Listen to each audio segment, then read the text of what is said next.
ദൈവനാമത്തിന് മഹത്വമുണ്ടാകട്ടെ. ഇന്നത്തെ പ്രഭാതത്തിലെ നമ്മുടെ ഒന്നിച്ചുള്ള ചിന്തയ്ക്കായി ലഭിച്ചിരിക്കുന്ന വേദഭാഗം വിശുദ്ധ ലൂക്കോസ് എഴുതിയ സുവിശേഷം 6-ാം അധ്യായം 38-ാം വാക്യം.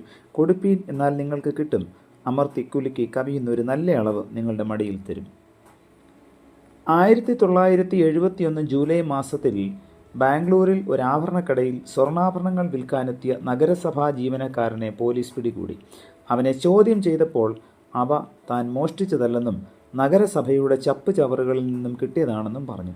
വിശദമായ അന്വേഷണം നടത്തിയാണ് കാര്യം മനസ്സിലായത്.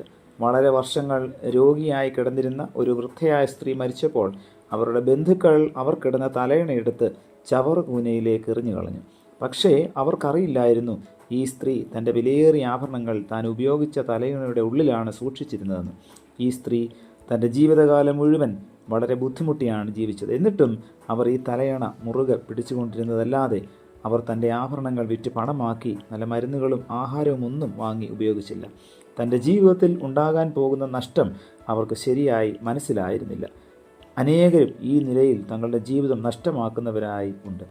അവർ തങ്ങളുടെ ഹൃദയം കഠിനമാക്കുകയും മറ്റുള്ളവരോട് ദയയില്ലാതെ പെരുമാറുകയും സ്വാർത്ഥ താല്പര്യമുള്ളവരായി ജീവിക്കുകയും ചെയ്യുന്നു.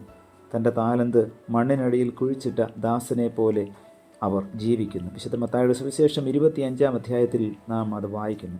യജമാനൻ വരുമ്പോൾ ഇങ്ങനെയുള്ളവരെ ഏറ്റവും പുറത്തുള്ള ഇരുട്ടിലേക്ക് തള്ളിക്കളയും. അവിടെ കരച്ചിലും പല്ലുകടിയും ഉണ്ടാകും. പ്രാർത്ഥിക്കാം. പ്രിയ കർത്താവേ, നൽകിയ വചനത്തിനായി നന്ദിയോടെ സ്തോത്രം. 5 താലന്ത് ലഭിച്ച അദാസനെ പോലെ വ്യാപാരം ചെയ്ത് സമ്പാദിക്കുവാൻ തക്കവണ്ണം ആവശ്യമായ ജ്ഞാനം ഞങ്ങൾക്ക് അവിടുന്ന് നൽകണമേ. മറ്റുള്ളവർക്ക് നൽകുവാനും കർത്താവിനാൽ അനുഗ്രഹം പ്രാപിക്കുവാനും തക്കവണ്ണം ഇന്നത്തെ വചന കേൾവി ഞങ്ങളെ അവിടുന്ന് സഹായിക്കണമേ. പുത്രൻ്റെ നാമത്തിൽ പ്രാർത്ഥന കേൾക്കണം പിതാവേ. ആമേൻ.